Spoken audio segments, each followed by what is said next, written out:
Innal hamdalillah nahmaduhu wa nasta'inuhu wa nastaghfiruh wa na'udzu billahi min syururi anfusina wa min sayyiati a'malina.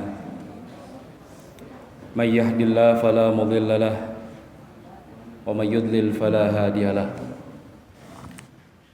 Asyhadu an la ilaha illallah wahdahu la syarika lahu wa asyhadu anna Muhammadan abduhu wa rasuluh, amma ba'du. Wa qala Allah ta'ala fi kitabihil karim, a'udzu billahi minasy syaithanir rajim. Fa khalafa min ba'dihim khalfun adha'us shalah wattaba'us syahawat fasawfa yalqawna ghayya. Wa qala Rasulullah sallallahu alaihi wasallam, isbiru fa innahu la ya'ti 'alaikum zamanun illa alladhi ba'dahu syarrun minhu. Bapak, Ibu, saudara-saudari sekalian, alhamdulillah mungkin sedikit mengobati rasa dahaga di mana memang biasanya kalau bulan Ramadan kajian-kajian di cabang itu biasanya padat. Namun sekarang karena memang sekali lagi berhubung di masa pandemi, maka sekali lagi mengambil jalan yang lebih aman. Maka bukan kita itu tidak mengadakan karena memang takut, tapi mengambil jalan yang lebih aman. Pemuda lain sok nyanyahwanan, tapi memang ari pemuda mah da hese di bejaan cing cirining pemuda teh berarti aya gitu. Mun pemuda na sieunnan justru ditanyakeun pemuda teh aya tanapi henteu.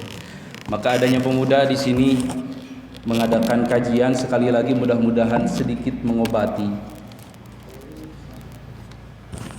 akan sebegitu hausnya umat akan permasalahan-permasalahan keilmuan yang harus segera dibahas. Maka insya Allah mudah-mudahan dengan adanya pengajian ini yang diadakan oleh pemuda ini jadi solusi. Dan insya Allah meskipun sebenarnya saya yang diberikan amanah tidak tahu menahu masalah tema yang akan diangkat,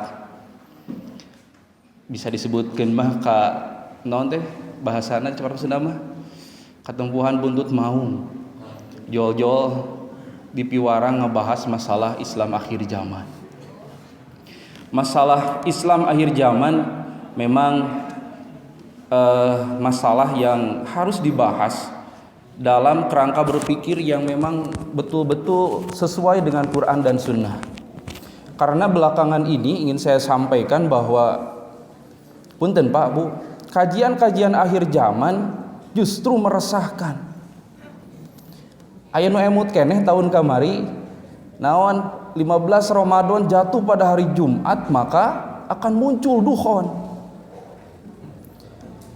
Urusan-urusan akhir zaman itu adalah urusan gaib dan tidak bisa kita itu menerka, menduga kecuali memang berdasarkan keterangan-keterangan, berdasarkan keterangan dari Quran dan Sunnah. Yang paling meresahkan adalah ketika ternyata lewat 15 Ramadan ternyata dukhon tidak muncul. Maka yang jadi masalah di sini kan kalau orang yang tidak tahu, ai Rasul teh bener teu. Padahal lain salah Rasul, tapi orang yang menyampaikan masalah akhir zaman, di mana mereka menggunakan dasar-dasar hadis yang dhaif bahkan palsu. Jadi nu kamari rame masalah naon 15 Ramadan bertepatan jatuh pada hari Jumat. Dan ini bukan pertama kali. Sehingga keresahan ini apalagi pada orang-orang yang mengikuti kajian akhir zaman, pada akhirnya mereka itu ya tadi mengikuti saja, da ceuk ustadna. Akhirnya ada istilah perumahan akhir zaman. Namun perumahan akhir zaman teh perumahan anu memang dibangun untuk tadi menanggulangi ketika memang terjadi huru-hara Nepikeun ka aya jalma nu beunghar sangsara karena apa? Dia membuat bunker di bawah tanah, mempersiapkan persediaan makanan bisi kajadian cenah. Nah, punten Bapak mibah Ibu saderek sadaya. Jadi pada akhirnya akhir zaman itu jadi hal yang tadi memalukan sebenarnya ketika memang mereka yang menjelaskannya tidak menggunakan dalil-dalil yang benar. Sehingga tadi otoritas Rasul sebagai seorang yang menerima wahyu dipertanyakan. Padahal lain salah sekali deui. Sanu salah eta nu ngadugikeun. Mereka menggunakan dalil yang tidak benar. Mereka menggunakan dalil yang dhaif dan palsu bahkan. Maka pembahasan sekarang saya tidak akan menakut-nakuti dengan berbagai hal yang akan terjadi. Biheung eta mah kaalamanna usaha. Tapi justru pembahasan akhir zaman harusnya semakin memupuk iman dan menyadarkan kita akan permasalahan yang akan kita hadapi di akhir zaman. Jadi aduh sieun dajal. Justru dengan pembahasan akhir zaman seharusnya tadi kita itu mempersiapkan diri. Jadi lain sieun siga tadi, komo bikin ka ngaja Bapak ti ayeuna eta nabi ibu tos naon nyarter ngaja ka perumahan akhir zaman. Itu salah. Makanya seharusnya pembahasan akhir zaman itu justru memberikan ketentraman kepada kita. Karena apa? Iya, Allah itu menjamin orang mukmin meskipun berada di akhir zaman, selama orang itu berpegang teguh pada Quran Sunnah, mereka tidak akan tersesat. Moal kabawa jadi anak buah dajjal. Gitu. Oleh karena itu saya ingin bahas dari perspektif yang mungkin jarang dibahas akhir zaman, tapi lain ngabahas masalah-masalah perang jeung dajjalna. Tapi permasalahan umat Islam yang memang sudah diprediksikan oleh Rasulullah dan ini memang sudah mulai terjadi, mulai nampak. Sehingga kalaulah hal ini tidak disadarkan, maka bisa jadi umat Islam itu tinggal nama saja.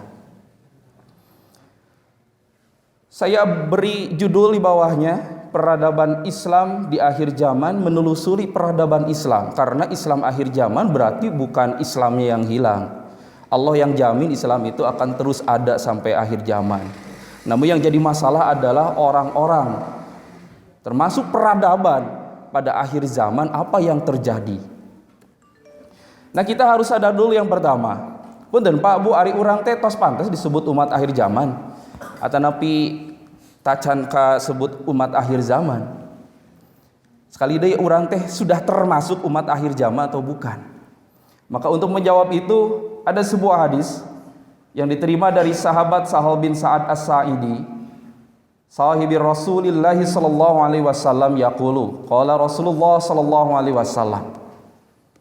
Kata Rasulullah SAW, bu'istu ana was-sa'ati kahadhihi min hadhihi au kahataini wa qarana bainas sababati wal wusta.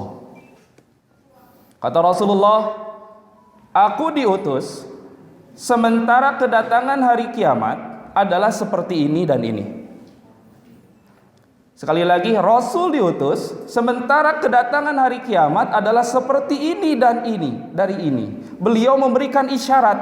Isyaratnya adalah dengan kedua jarinya, yaitu as-sababa wal wusta. Rasul memberikan isyarat dengan dua jari. Jadi antara Rasul diutus dan hari kiamat itu seperti jari telunjuk dan jari tengah. Maksudnya adalah dekat.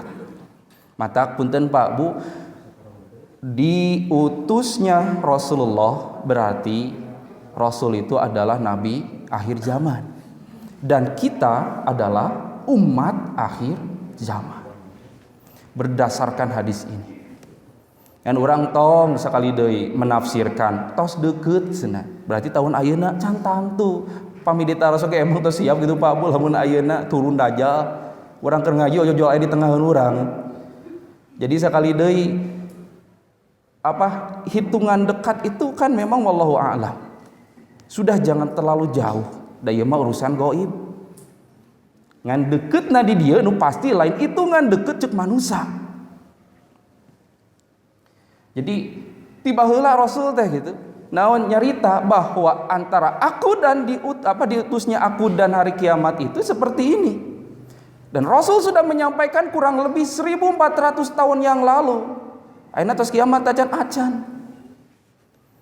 Jadi kalaulah ada orang yang berani menentukan kapan secara spesifik, maka saya sampaikan orang-orang yang meyakininya maka sudah masuk kategori musyrik. Termasuk nu kamari meyakini, karena ini sekali lagi urusan akhir zaman itu adalah urusan gaib. Nah, jadi apa yang akan kita hadapi sebagai umat akhir zaman? Setelah kita menyadari kita itu adalah umat akhir zaman, Nabi Muhammad adalah nabi akhir zaman, maka yang pertama berdasarkan Al-Quran. Tadi saya sampaikan kecenderungan orang atau generasi yang akan ada di akhir zaman digambarkan di surat Maryam ayat 59. Fa khalafa min ba'dihim khalfun adha'us salat. Maka datanglah sesudah mereka. Siapa pengganti yang jelek? Yang mana tadi? Adha'us salat. Adha'us salat itu yang menyia-nyiakan salat. Maka ini sudah jadi gambaran. Umat Islam di akhir zaman adalah umat Islam di mana tadi secara agama mereka itu hanya formalitas. Jika sarana daripada teuing ngaran agama dinu KTP. Namun justru dalam pembuktiannya loba orang Islam teh, tapi justru tidak bisa disebut mereka orang Islam yang taat. Pengakuan saja. Bukan hanya mereka tadi menyanyiakan salat, wattaba'us syahawat. Bahkan mereka itu selalu saja memperturutkan hawa nafsu. Hawa nafsu jadi panglima. Maka Allah mengatakan fasaufa yalqauna ghayya, maka mereka kelak akan menemui kesesatan. Jadi itu gambarannya Pak, Bu, bahwa di akhir zaman jalma teh bakal punten ngalalawara dina urusan ibadah. Eta nu kahiji, nu kaduana hawa nafsu nu jadikeun panglima dina kahirupan teh. Sagala hal ditangtukeun cocok henteuna jeung hawa nafsu.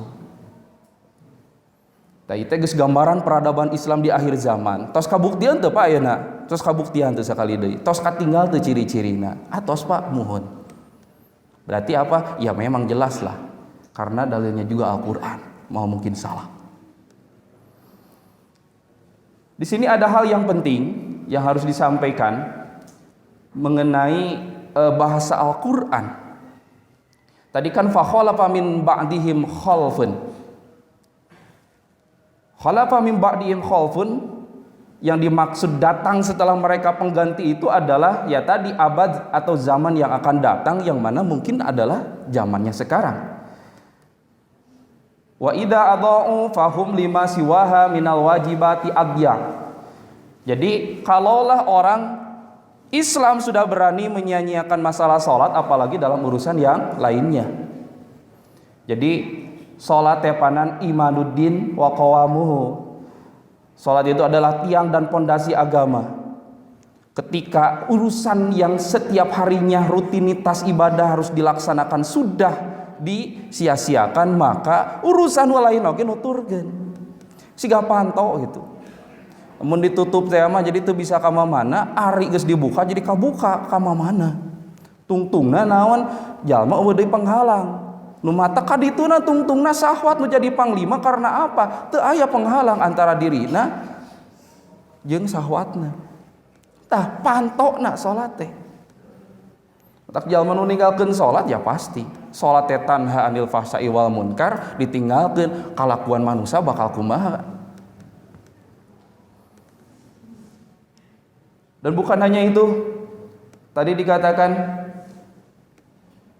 wa aqbalu ala syahawati dunya wa maladhiha wa radu bil hayati dunya watma'annu biha fa haula'i sayalqauna ghayya ay khasaran yaumal qiyamah. Sehingga yang terjadi mereka sekali lagi karena sudah tidak ada lagi yang membatasi antara dirinya dengan hawa nafsuna, sudah meninggalkan tiangnya agama, maka hawa nafsu dunia dan tempat peristirahatannya. Mereka generasi selanjutnya lebih ridho dengan kehidupan dunia dan merasa tentram dengannya. Mereka sudah tentukan pilihan, lebih memilih kehidupan dunia daripada akhirat. Itu gambarannya Pak Bu, matakan punten ieu maka sadayana. Lamun urang sadar pan tadi oge lain Islamna nu bakal bermasalah, tapi peradabanana jelema nu bakal loba masalah. Sarta Islam nu bakal jadi korban karena tadi orang-orangnya yang sudah bermasalah. Maka kunci dari peradaban, pandina peradaban teh nu utama aya adab, kecap adab. Maju henteu na hiji peradaban teh aya dinu adabna. Lamun jalma ayeuna eueuh adaban cing cirining berarti urang teh peradaban yang mundur. Kituna punten Pak Bu. Sakapeung lamun neuleuman gitunya keayaan urang ayeuna. Hal-hal anu memang harusnya ini kita sadari. Masalah adab contoh. Barudak ayeuna geus jauh atuh. Lamun kudu ditanyakeun mah masalah adabna sesuaikan dengan syariat Islam. Ini sebenarnya sudah bentuk apa? Kemunduran peradaban. Peradaban baju lamun naon adabna.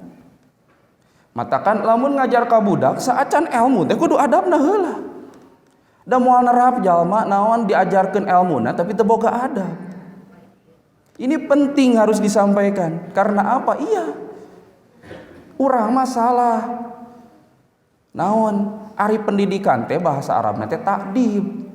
Tinu bahasa adu bayak dubu. Naon tadi sakali deui sopan santun. Tapi yang terjadi pendidikan itu justru jauh dari nilai-nilai pendidikan. Karena apa tadi? Yang kita lakukan adalah mencekoki anak kita dengan ilmu pengetahuan. Mata kadituna tungtungna naon Pak Bu? Pinter tapi kabalingan. Ini hal yang harus disampaikan. Jadi kudu dirubahnya. Gitu. Jadi berdasarkan Al-Quran dijelaskan tadi bahwa di akhir zaman seperti itu kondisinya. Dan tadi saya sampaikan ada hal yang penting di mana bahasa Al-Quran kita harus jeli melihatnya. Tadi di Quran teh make bahasa fa khalafa mim ba'dihim khalfun. Tah dinu bahasa Arab teh bakal aya kecap anu hampir sami, aya khalfun aya khalafun. Beda eta teh meskipun bedana pedah nu hiji mah lamna disukun, ari nu hiji mah lamna aya harokatan fathah. Eta tapi bakal ngabedakeun kanu makna. Ari khalfun mah boga ciri khas nyaeta naon? Ari khalfun mah al khalfur riddi, yaitu orang yang ada di belakang dan punya ciri khas naon goreng patut kalakuanana teh. Mata kunaon dina Al-Qur'an bahasana khalfun teu khalafun. Sedangkan al khalaf atau tadi khalafun ari al khalafu mah nyaeta wal mutaakhir la likusuri manzilatihi. Jadi aya khalaf aya khalfun. Punten mana nu sae mah khalaf. Mata kaya istilah ari ulama mah anu kabelah diekeun ulama mutaakhir, ulama anu kapengkerkeun mah disebutna ulama khalaf. Tapi generasi nu goreng patu disebutna generasi khalfun. Naon? Da tadi gitu. Ari khalfun mah ciri khasna tadi goreng patut. Sedangkan tadi khalafun mah emang ningalikeun kanu waktuna yang ada di belakang. Itu yang harus dibahas. Jadi berdasarkan tadi keterangan di dalam Al-Qur'an, jalma engke di akhir zaman nu mana bisa ayeuna kecenderungan orang itu dalam urusan ibadah mereka tidak memprioritaskan. Yang ada mereka memprioritaskan hawa nafsu. Sagala teh ngudag we naon kanu kahayang. Depikeun ka cik kasarna mah punten Pak Bu, ayeuna punten Ramadan. Ini kan sebenarnya adalah momentum bagi kita semua.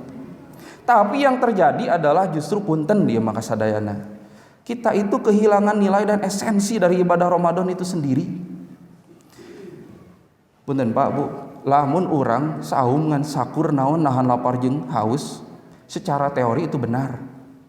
Jeung bisa disebutkan budak leutik ge ngartieun nu kitu teh saum. Justru saumnya kita sekarang itu sudah harus benar. Nepikeun ka naon cek orang Sunda mah ngodok gitu kan, kanu naon kanu intisari ibadah saum. Naon Pak Bu? Ibadah saum itu melatih kita, mengajarkan kita untuk apa? Saling merasakan. Punten panan urang teh nahan lapar. Genah teu Pak Bu nahan lapar teh? Henteu panannya. Tak kuduna tidinya teh naon muncul sikap kepekaan sosial. Mata kunaon ku Rasul nepikeun ka diponis, nepikeun ka aya jalma nu saum tapi ngan nahan lapar. Karena apa? Ya tidak mengambil pelajaran dari laparnya itu, yang pada akhirnya tidak merubah keadaan dirinya. Padahal hakikatna ibadah teh keur ngarubah diri. Mata tadi jalma nu ninggalkeun ibadah rusak dirinya dengan sendirinya. Jalma nu taat jeung nepikeun ka ngarti naon tujuan ibadah bakal rubah dirina. Punten, jalma nu infak sedekah jeung zakat lamun ngalaksanakeun tong disebut eta teh jalma nu berhasil infak sedekah jeung zakatna. Salila sifat peditna aya keneh cing cirining eta jalma teh naon teu nepikeun ka ngodok intisari ibadah infak sedekah jeung zakat. Karena apa? Sebenarnya infak sedekah zakat teh diajar ngorbankeun naon nu dibika cinta nyaeta urusan harta. Allah apaleun wa tuhibbunal mala hubban jama jalma teh sebegitu cintanya terhadap harta, maka dengan ibadah itu harusnya manusia itu lebih bager berehan. Tapi lamun henteu dampakna nya kitu. Sama seperti salat tarawih. Sama seperti sekarang, kalau kita itu pengajian hanya berkumpul tapi tidak mengaplikasikannya dalam kehidupan, keur naon? Taraweh mata cek Rasul naon kamin qaimin laisa lahu min qiyamihi illa sah loba nu salat taraweh ge tapi naon tadi salat tarawehnya tidak dapat apa-apa kecuali hanya menahan ngantuk. Naon atuh dah ongko ngariung salat taraweh teh tapi naon beres taraweh kalaluar deui silih omongkeun deui. Jadi disebutkan sakali deui teu ngepek ibadahna teh. Jadi ini ya gambaran di dalam Al-Quran sekali lagi, di mana kecenderungan orang di akhir zaman adalah orang yang memperturutkan hawa nafsu, ibadah geus tara diperhatikeun. Kalau berdasarkan keterangan lain, bukan hanya itu. Wa qala al-Hasanul Basriyu, masih berkaitan dengan ayat yang tadi. Kata Al-Hasan Al-Basri, walaupun tadi generasi anu goreng patut yang mana tadi menyanyiakan sholat dan memperturutkan hawa nafsu, at-talul masajid wa lazimud dhai'at. Mereka itu menelantarkan masjid-masjid. Mereka sudah tidak peduli lagi. Cenah terame di masjid mah. Oh udah gen. Pengajian wae cenah. Mereka tidak lagi ada kecenderungan suka. Namun ini maaf ya, ingin saya sampaikan juga penting. Masjid di zaman Rasulullah adalah pusat peradaban. Saya ingin sampaikan, cantang tuh disebut masjid makmur, lamun ngan pinuh waktu sholat hungkul. Aisyah ukur sholat mah disebutkan, eta mah ngan sakiceup atuh, moal bisa ngarubah kanu peradaban. Justru apa? Rasul mengatur, merencanakan strategi perang teh di mana Pak Bu? Di masjid. Sampai kejadian naon aya tawanan perang diikatnya di mana? Di masjid. Lain dina harti menang nalianana, ieu mah gambaran hungkul. Masjid itu fleksibel sebagai tempat bersama yang digunakan untuk kebaikan Islam lagi. Jadi jangan terlalu sempit berpikir kalau makmur itu hanya sebatas sholat. Justru ketika naon banyak kegiatan selain itu, dan bahkan maaf, masjid itu memfasilitasi berbagai kegiatan yang pada akhirnya bisa menghasilkan berbagai hal-hal yang baik untuk umat, hal-hal yang baik untuk lingkungan, itu yang disebut memakmurkan. Jadi tong kasebutkeun aya jalma nu di masjid tuluy caritaanana teh ngan nyaritakeun nu teu di masjid, tapi teu mikiran kumaha carana ngarah bisa mawa batur. Tanu kitu teh punten, konsep Islam tidak seperti itu. Islam mah tong soleh sasoranganeun, kudu babarengan kolektif, silih ajak. Gitu. Makanya tadi bisa jadi menelantarkan masjid geus mah eueuh dari tadi sosok yang bisa mengajak, yang memfasilitasi, sosok yang benar-benar betul-betul welcome masjid teh dipake gitu ke berbagai kegiatan. Nah, kalau seperti itu ya jangan salahkan juga lamun anak muda teresep di masjid nah da atuh loba dicarek gitu. Jadi tong cacarekeun teh Pak begitunya kudu dicarekan dina waktuna, tapi lamun teu kudu mah tong nyarekan gitu. Bisi tungtungna cenah mending keneh neangan di tempat ngariung nu sejen. Kemudian, nah sekarang kalau berdasarkan al-hadis seperti apa kondisi umat di akhir zaman nanti? Rasul menggambarkan di dalam sebuah hadisnya dari Zubair bin Adi. Qala ataina Anas bin Malikin fasyaqauna ilaihi manal qaminal Hajjaj. Dari Zubair bin Adi mengatakan pernah kami mendatangi Anas bin Malik. Kemudian tadi kami itu mengadukan kepada Rasulullah keluh kesah kami tentang ulah para jamaah haji. Itu kejadiannya pas zaman Umar bin Abdul Aziz. Jadi pas kekhalifahan Umar bin Abdul Aziz geus mulai tah tampak naon orang-orang yang ibadah haji teh geus mulai melakukan berbagai hal anu teu bener. Jadi ilmu disebutkeun nya Islam ti Indonesia sok loba masalahnya ti kapungkur ge tos aya saresna mah naon jamaah haji nu ngajieun masalah. Mereka melewati batas-batas yang seharusnya. Diadukeun tah ka saha ka Anas bin Malik. Faqala kata Anas bin Malik, isbiru fa innahu la ya'ti alaikum zamanun. Maka kata Anas bin Malik, bersabarlah sebab tidaklah kalian menjalani suatu zaman illalladzi ba'dahu syarrun minhu, kecuali zaman sesudahnya akan lebih buruk. Gambaran berarti naon zaman teh beuki maju teh lain beuki halus, bakal beuki goreng. Sampai kata Anas bin Malik, hatta talqau rabbakum, sampai nanti kalian bertemu dengan Rabb kalian. Ini gambaran berdasarkan hadis. Jadi zaman teh beuki maju lain beuki halus, beuki goreng. Kagorengan zaman nu bakal kasorang ke. Ini contohnya. An Abdillah qala lana Rasulullah sallallahu alaihi wasallam innakum satarawna ba'di atharatan wa umuran tunkirunaha. Kata Rasulullah sallallahu alaihi wasallam, kalian itu akan menyaksikan engke umat di akhir zaman teh bakal boga sikap naon, sikap-sikap egois umat di akhir zaman. Bahkan tadi tunkirunaha, dan beberapa perkara yang kalian ingkari. Qalu, maka para sahabat berkata, fama ta'muruna ya Rasulullah, lantas bagaimana Anda menyuruh kami ya Rasulullah? Qala addu ilaihim haqqahum. Jadi yang harus dilakukan adalah tunaikan hak mereka, wasallallahu haqqahum, dan mintalah kepada Allah hakmu. Jadi Pak Bu, umat akhir zaman boga karakteristik naon aregois. Maranehna teh sok naon nuntut wae hak, tapi kewajiban mah tara dilaksanakeun. Ayeuna pala bajakat sok naon gitu kan rame. Tapi urusan iraha rek jadi anu muzakina teu mikiran. Perebut urusan hak. Tak Rasul ngajelaskeun bahwa tadi sikapna teh egois. Nu diheulakeun teh hak we. Nah urang teu kabagian. Nah urang teu ieu, nah urang teu kabagian ieu, tah kitu we nu diomongkeun teh. Maka kata Rasulullah, addu ilaihim haqqahum, berikan saja hak kepada mereka. Geus tong sarwana engke di akhir zaman mah naon? Tong sarwana silih tuntut hak. Justru yang harus dilakukan berikan saja haknya. Dan apa? Wasallallahu haqqahum. Geus we antum mah mentana ka Allah we naon hakna? Keun Allah nu ngagentianana.